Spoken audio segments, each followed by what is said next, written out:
San Mateo capítulo 17, versículos 1 al 4. Amén. Dice la Sagrada Escritura: 6 días después, Jesús tomó ¿a quiénes? ¿A quién más? Otra vez, diga: a Pedro, a Jacobo y a Juan su hermano, y los llevó aparte. ¿A dónde? A un monte alto. Es decir, no era cualquier monte, era un monte alto. Versículo 2: y se transfiguró delante de ellos, y resplandeció su rostro como el sol, y sus vestidos se hicieron blancos como la luz. Y he aquí les aparecieron Moisés y Elías hablando con él. Entonces Pedro dijo a Jesús: Señor, bueno es para nosotros que estemos aquí. Alguien diga: bueno es para nosotros que estemos aquí hoy. Bueno es para nosotros que estemos aquí. Dice Pedro: si quieres, hagamos aquí 3 enramadas. Una para ti, Jesús, otra para Moisés y otra para Elías.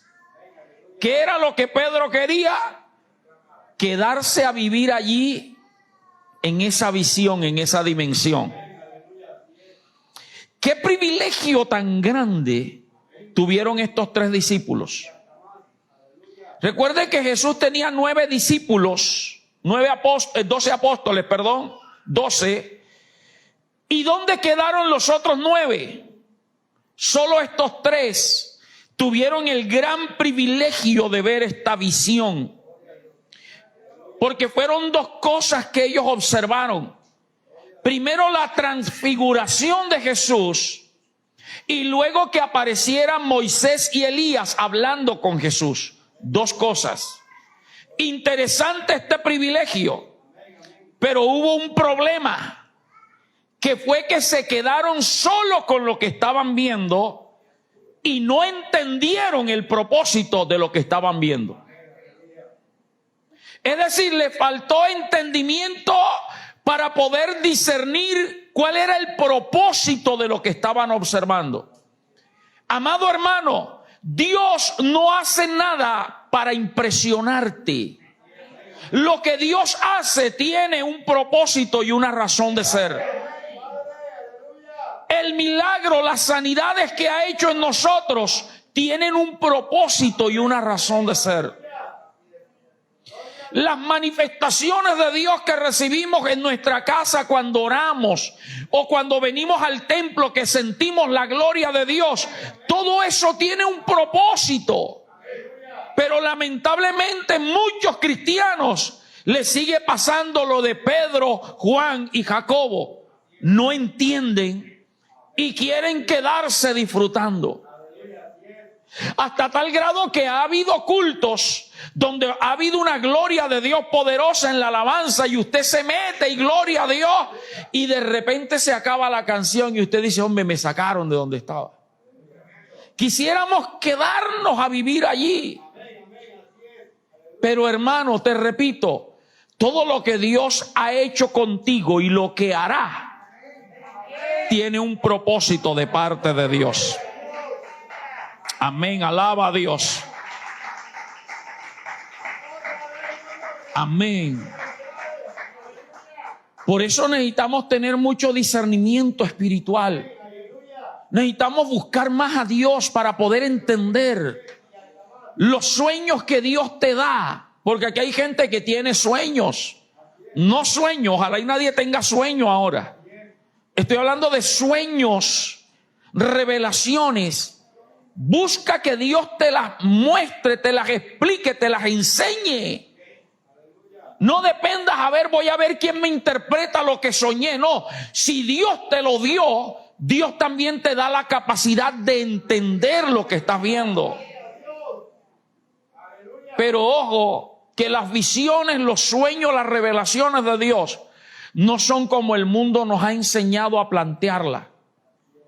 Que la gente cuando sueña con matrimonio enseguida dice: eso es muerte. ¿O no? Cuando sueñan con mariposa o con no sé qué cosa, enseguida le dan. Y por eso hasta tal grado que hay gente que se ha enriquecido con unos tontos, escribiendo el libro Interpretación de Sueños. Hermano, lo de Dios va mucho más allá. Amén.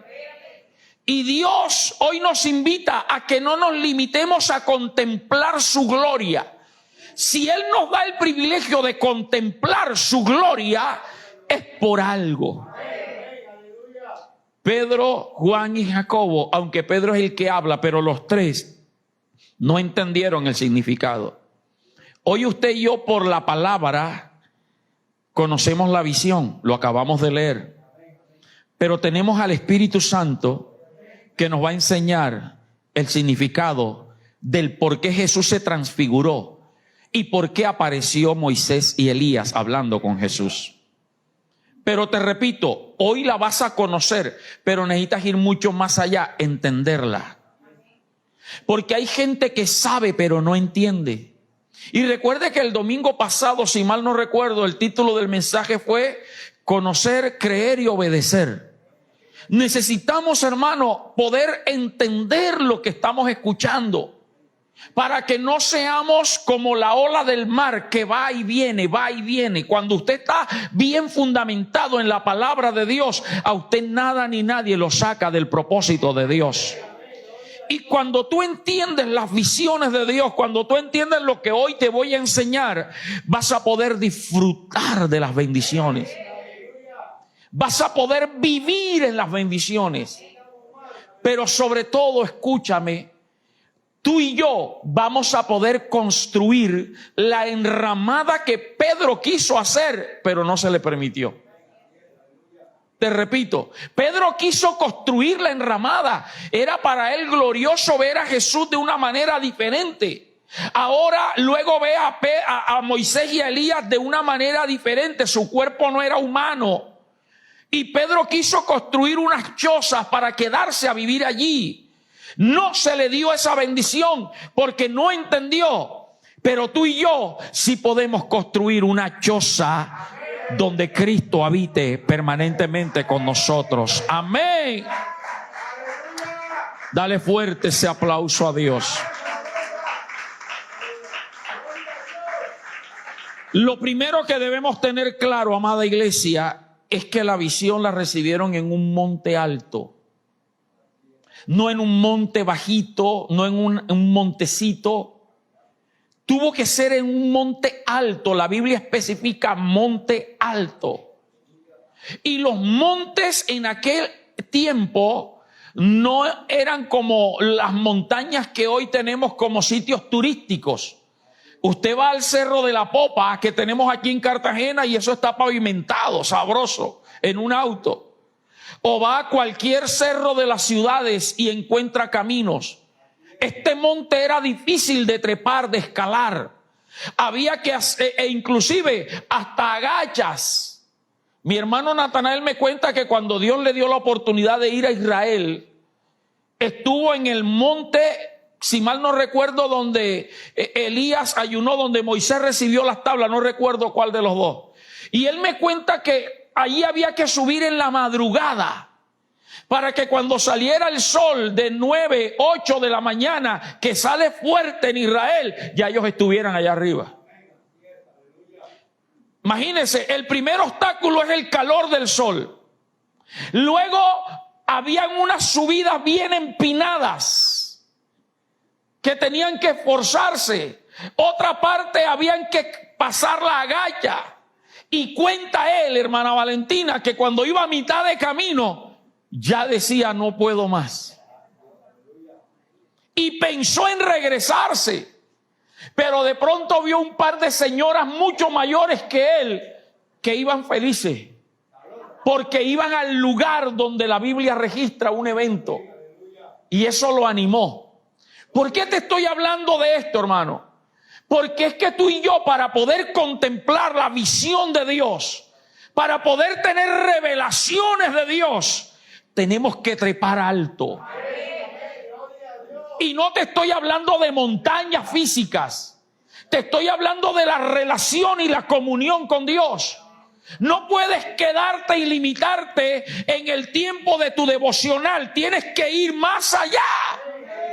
Hay gente que quiere que Dios le hable, que Dios se le revele, que Dios se les manifiesta. Y no oran sino 5 minutos. Y si van a orar, oran de la manera más cómoda. Acostado con la almohada y arropado. Hermano, necesitamos ir más allá. Necesitamos esforzarnos. La Biblia dice: el reino de los cielos sufre violencia y los violentos lo arrebatan. Y hoy usted es un violento. Has venido a la casa de Dios a pesar de los inconvenientes. O sea que tú has trepado. Permite que Dios hoy te revele esta palabra. Y Dios pueda hacer realidad la choza para que habites con Cristo. Tienes que esforzarte en la intimidad con Dios. La oración es un asunto de intimidad. Intimidad con Dios, donde nadie te moleste, donde nadie te perturbe. Por eso, amado hermano, permítame seguirlo diciendo, aunque alguien me llame fanático, religioso, lo que sea.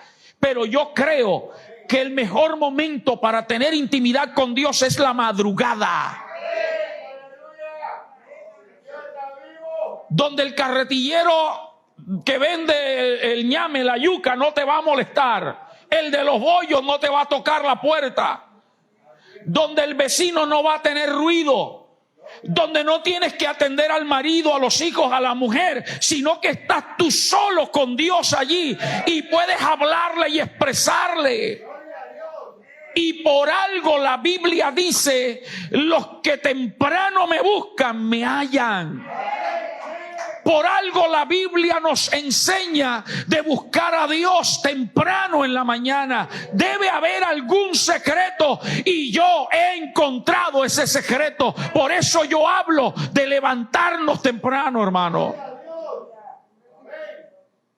En estos días yo les decía: queremos que Dios se acomode a nuestros planes y no nosotros acomodarnos a los planes de Dios.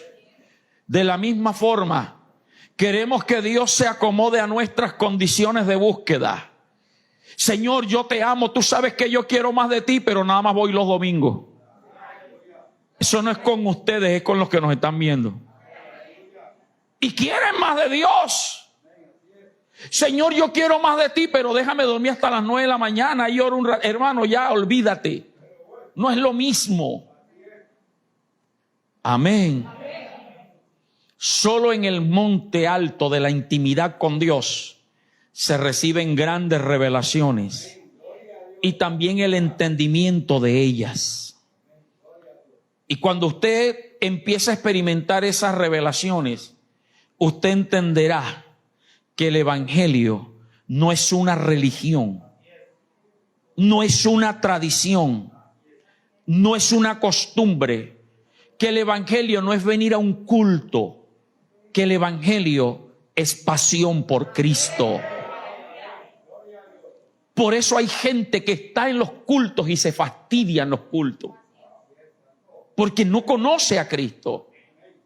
Y se sienten evangélicos cristianos porque de vez en cuando leen la Biblia o cantan un corito. No, hermano, y por eso andan, perdóneme, todos tembeleques en la vida cristiana. Cuando usted aprende a tener intimidad con Dios, usted se mantiene firme en la palabra de Dios. Y usted se apasiona por Cristo. Se apasiona así como Cristo se apasionó por ti.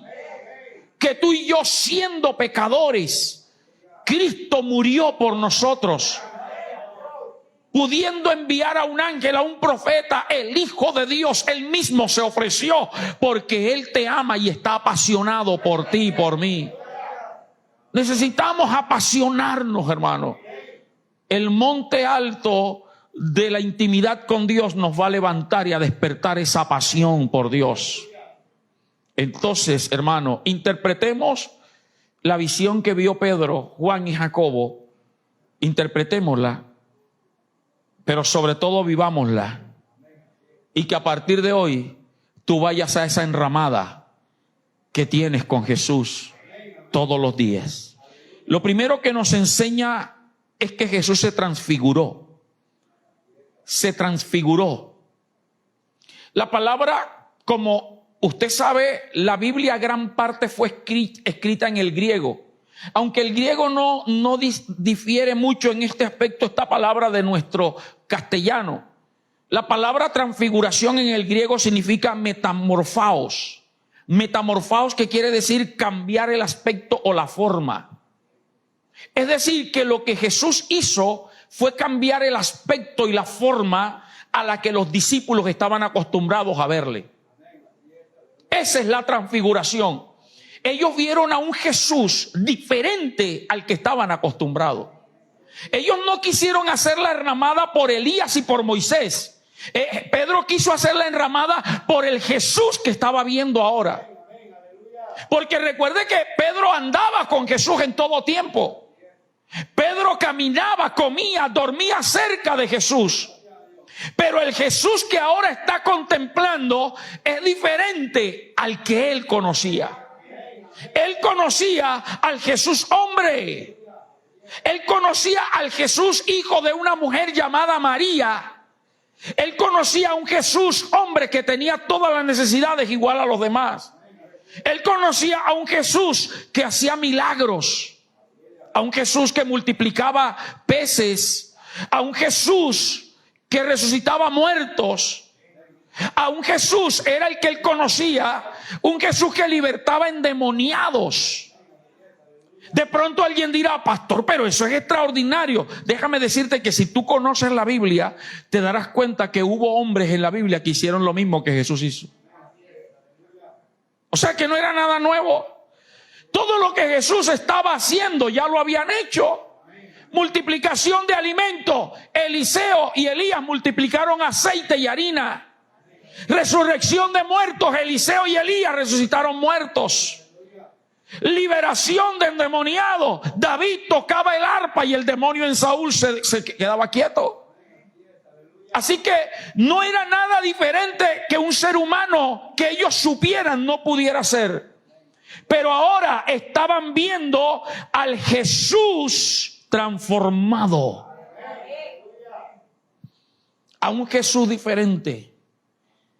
Y esto es un privilegio, conocer a ese Jesús. El capítulo anterior, leímos en el capítulo 17. Usted se lee el capítulo 16, léaselo con calma. E introduce diciendo que los fariseos se le acercaron a Jesús para tentarle. Y le dijeron: danos señal. Y Jesús los exhorta.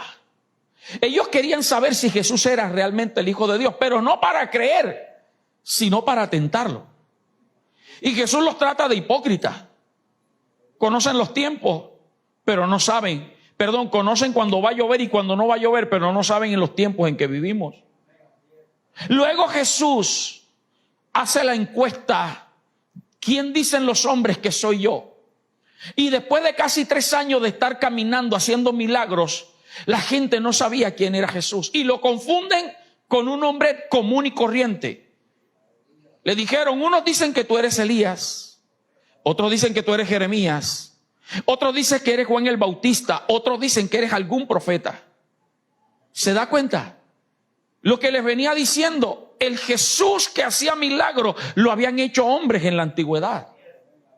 Y entonces Jesús, como se da cuenta que nadie sabe allá afuera, le pregunta a sus 12 discípulos: ¿y ustedes quién dicen que soy yo? Todos se quedan callados, nadie sabe. Pero como era necesario una revelación, el Espíritu Santo agarró a Pedro y expresó quién era Jesús. Pedro le dijo: tú eres el Cristo, el Hijo del Dios viviente. Pero yo estoy seguro que ni el mismo Pedro sabía lo que estaba diciendo. No entendía. Y eso sucede. Hay gente que habla, pero no sabe lo que está diciendo. Y por eso, bueno, no sé si está correcto decir, pero lo voy a decir. Por eso predicar la Biblia es tan fácil, pero vivirla es tan difícil. Hay gente que le es fácil hablarle de fe a otro, pero cuando ellos enfrentan la situación se desborona. Estás enfermo, Dios te sana, y usted lo ve en los púlpitos: Cristo sana, Cristo, ay, cuando viene la, ay, Dios mío. Es fácil hablarle de restauración de matrimonio a otro desde el púlpito, pero cuando el diablo te toca tu matrimonio, ahí sí viene el divorcio y la separación. Entonces, eso que le pasó a Pedro sigue pasando. Hay gente que recibe tremenda revelación, como le llaman ahora. Tengo un código de Dios. Y lo sueltan, pero a la hora de enfrentarlos ellos se olvidan de los códigos y a su nombre. Pedro le dijo: tú eres el Cristo, el Hijo del Dios viviente. Y luego Jesús, en el capítulo anterior, el 16, sigue hablando de que le era necesario morir, padecer, etcétera, etcétera. Pero Jesús se dio cuenta que esa gente, sus 12, no entendieron. Y seleccionó a 3. Y les dio el privilegio de mostrárseles tal cual como Él era. No por palabra, no por oído, sino por vista. Hermano, yo creo que ya es tiempo de que tú dejes de seguir a un Jesús por historia, por lo que te enseñaron en la escuela o por lo que ves en la televisión. Porque muchos de ustedes seguían a Jesús antes de ser cristiano evangélico, ¿o no? ¿Y por qué lo seguían? Por lo que le enseñaron. La tradición, la religión, la costumbre. Y usted creía que ese era Jesús. Y le enseñaron a rezarle a un muñeco crucificado con las costillas afuera y ahí. Y usted, en su amor a Dios, porque le enseñaron, creía que ahí estaba Jesús y hasta le tocaba los pies. Le prendía vela. El Cristo caído lo cargaba porque estaba caído. Y usted lo hacía con devoción porque la religión, la historia, la tradición le enseñó a creer que ese era Jesús. A rezarle a María porque la tradición, la religión le enseñó que esa era la mamá de Dios. ¿O no? Pero ahora has venido a Cristo y has dejado todo eso. Porque te has dado cuenta que la Biblia dice: no te harás imagen de ninguna cosa creada que esté arriba en el cielo ni abajo en la tierra. Ahora has entendido que María no es la mamá de Dios. Fue la mamá del Jesús hombre, pero no de Dios. Porque Jesús fue primero que ella. Amén.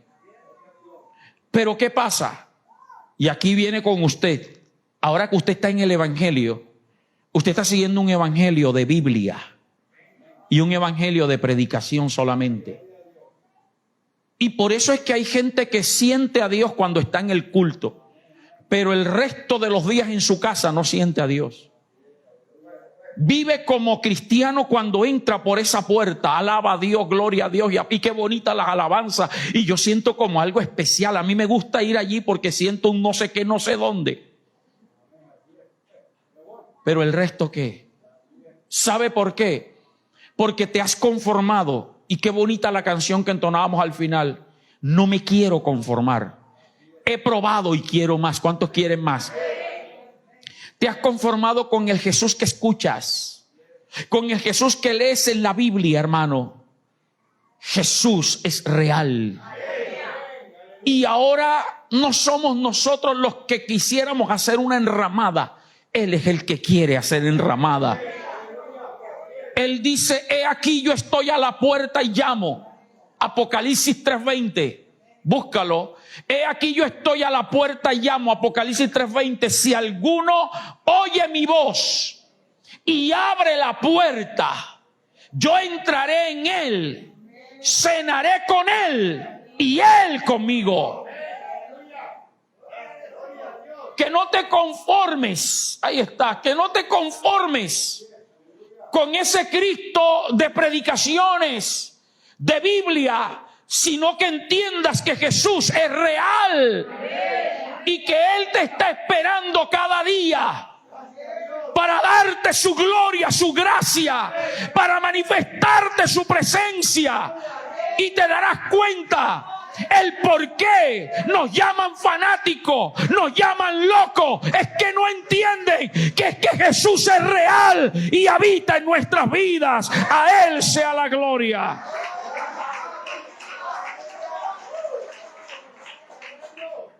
Esa transfiguración tuvo dos sucesos importantes.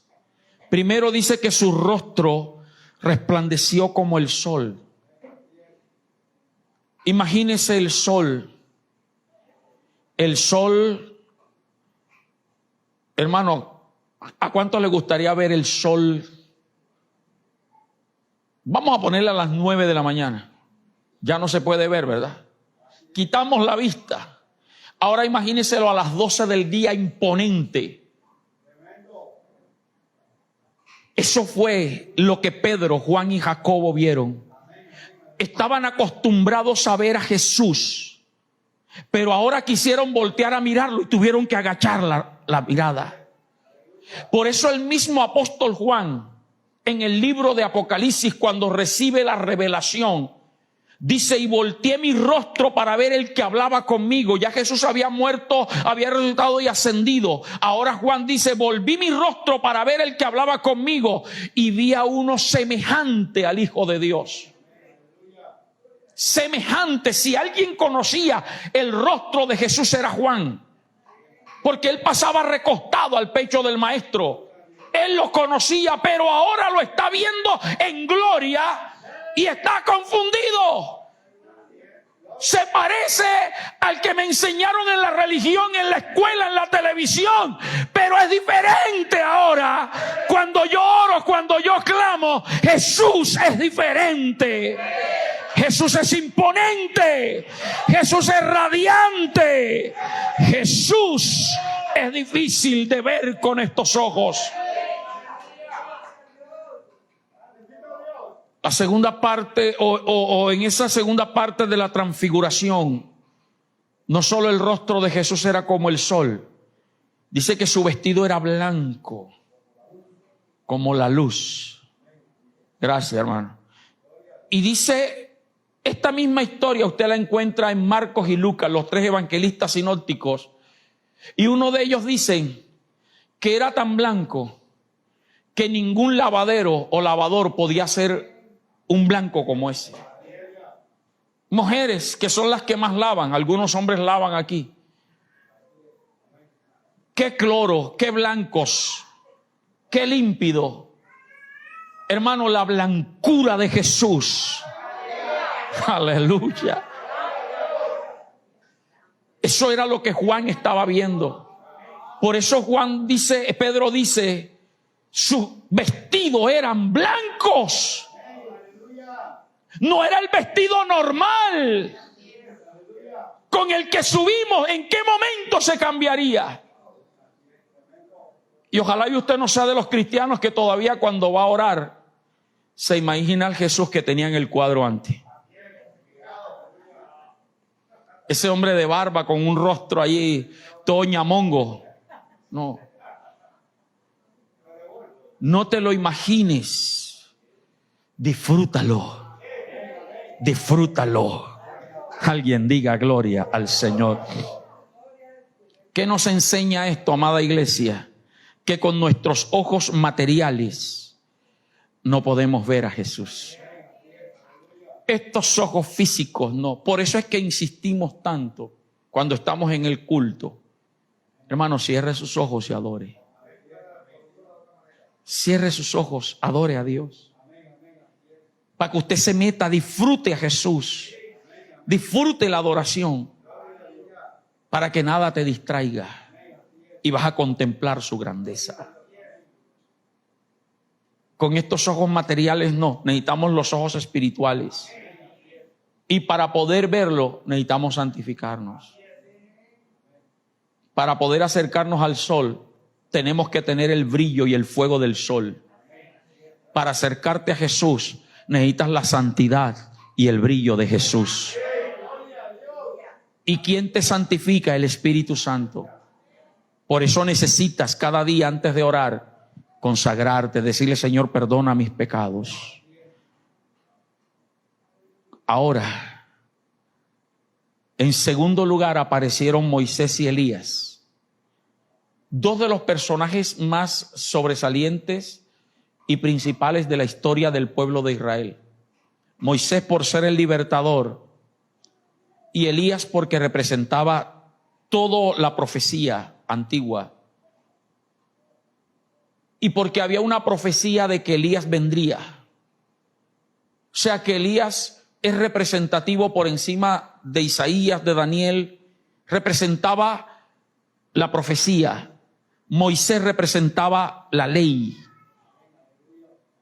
¿Qué es lo que tenemos que entender allí? En primer lugar, que así como Moisés representaba la ley y Elías representaba a los profetas, Jesucristo también representaba o representa el gobierno y la ley. ¿Qué te quiero decir con esto? Que tenemos que aprender a someternos al gobierno de Cristo. No puedes vivir un cristianismo ni una vida como a ti te parezca, como te venga en gana. Tienes que someterte a la ley de Dios. Y aunque Jesucristo vino a salvarnos por gracia, las órdenes bíblicas siguen vigentes. Y la principal, sin santidad nadie verá al Señor. Y así como Elías fue o es el profeta representativo, Jesús es el más grande profeta. Porque Jesús te declara a ti y a mí salvación, sanidad, liberación y bendición en todas las áreas.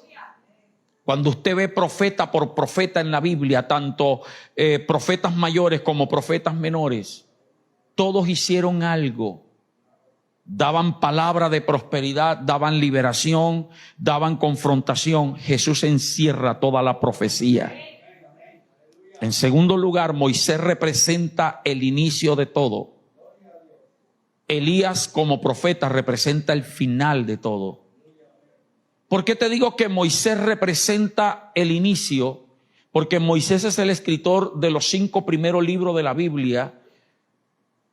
Moisés es el escritor de lo que conocemos como el Pentateuco, Génesis, Éxodo, Levíticos, Números y Deuteronomio. Moisés relata el inicio de la humanidad. Moisés relata el inicio de muchas cosas, de dónde salieron los adoradores. Moisés relata de dónde salieron las diferentes lenguas. Usted conoce eso, ¿verdad? La Torre de Babel. Moisés relata el inicio del pueblo de Israel y las leyes. Jesucristo es desde el comienzo. Y él quería enseñarle a los discípulos que no es Moisés, es él. Él es antes de Abraham. Abraham era antes de Moisés. Por eso los judíos no entendieron cuando él les dijo: antes que Abraham fuese, ya yo era. Si tú no tienes ni 30 años, le dijeron a Jesús, y Abraham murió hace cientos de años, ¿cómo que tú eras antes? Hermano, Jesús es el alfa y es la omega. Un profeta relata el final de todas las cosas.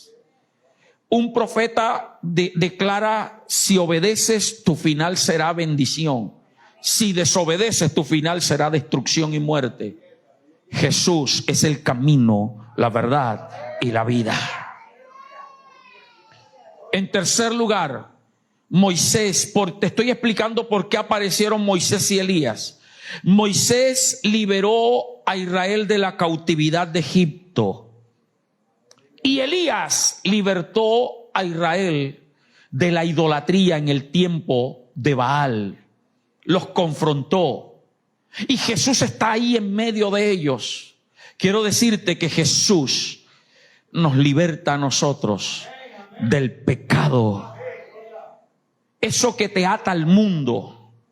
Eso que tú crees que no puedes dejar de hacer, que te gusta tanto, que sabes que no debes hacerlo. Adulterio, fornicación, alcohol, droga, homosexualismo, lesbianismo.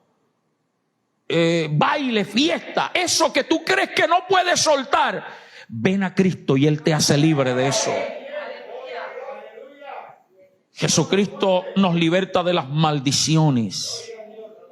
Jesucristo nos liberta de la ruina. Jesucristo nos liberta de la enfermedad. En cuarto lugar, y con eso voy terminando, Moisés y Elías representaban milagros extraordinarios. Milagros extraordinarios. Y Jesús, al igual que Moisés y Elías, para ti y para mí, sigue haciendo milagros como eso. Y permíteme mencionártelos. Moisés abrió el mar rojo. Jesucristo sigue abriendo mares para que tú y yo caminemos en seco. ¿A qué me estoy refiriendo? A los problemas. Jesús te abre camino donde no los hay. Moisés sació el hambre y la sed del pueblo en el desierto. Hizo que Dios enviara codornices, maná del cielo, golpeaba la peña y brotaba agua. Eso lo hace nuestro Salvador Jesucristo hoy día. Pero sobre todo, Jesús puede saciar tu hambre y tu sed espiritual. Ese deseo de buscar al mundo y satisfacerte en el mundo. Ese deseo de bailar, de tomar, de hacer cosas que tú sabes que no están bien. Pastor, es que tengo la necesidad. Cuando tú vienes a Cristo, ya no necesitas eso. Y no es que aquí te obligamos a que dejes de hacerlo, ni te prohibimos que los hagas. Es que cuando tú conoces al Jesús diariamente, Jesús lo llena todo. Jesús lo sacia todo. Y tu alma no va a necesitar de aquello, porque te sacias de Él. Y por eso es que hay que buscar a Jesús todos los días. No esperes tener el deseo para, ay Dios mío, no puedo, no. Llénate de Cristo todos los días. Y verás que Jesús te va a hacer que ya no necesites andar loqueando por un novio, por un marido, por una mujer. Dios mío. Al igual que Moisés, que dirigió al pueblo en el desierto y nunca los abandonó, así Jesús siempre va a estar en tu desierto. Él va a estar contigo todos los días.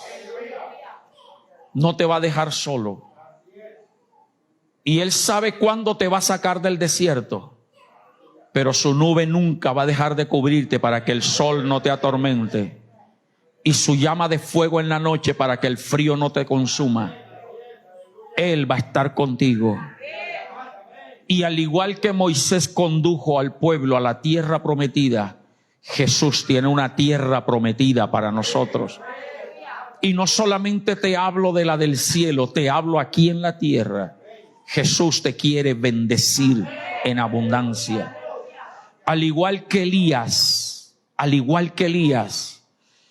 Dios tiene provisión reservada en medio de la sequía. Cuando Elías oró para que no lloviera, Dios le envió cuervos, Dios le mantuvo un arroyo, Dios le envió ángeles. Cuando tú conoces a Jesús, tú no te afanas, no te angustias, porque tú sabes que Él es Jehová Jireh. Dios te da autoridad como la que le dio a Elías. Jesús te la da para que puedas detener la lluvia y para que puedas desatar fuego del cielo. ¿A qué me estoy refiriendo? Jesús te da autoridad para atar y para desatar, para que tú creas en Él. Y al igual que Elías, que fue amenazado por una mujer, pero luego él se levantó en victoria y declaró una palabra. Jesús no dejará que esa enfermedad, que esa amenaza te destruya ni te mate, sino que te da palabra de autoridad para que tú declares victoria en Cristo Jesús. Y concluyo, al igual que Elías, no lo mató esa mujer, sino que Dios se lo llevó vivo. Yo tengo la esperanza que un día nos levantaremos para morar con Él. Y esa es la esperanza más grande. Eso es lo que me mantiene. Apláudelo y colócate de pie.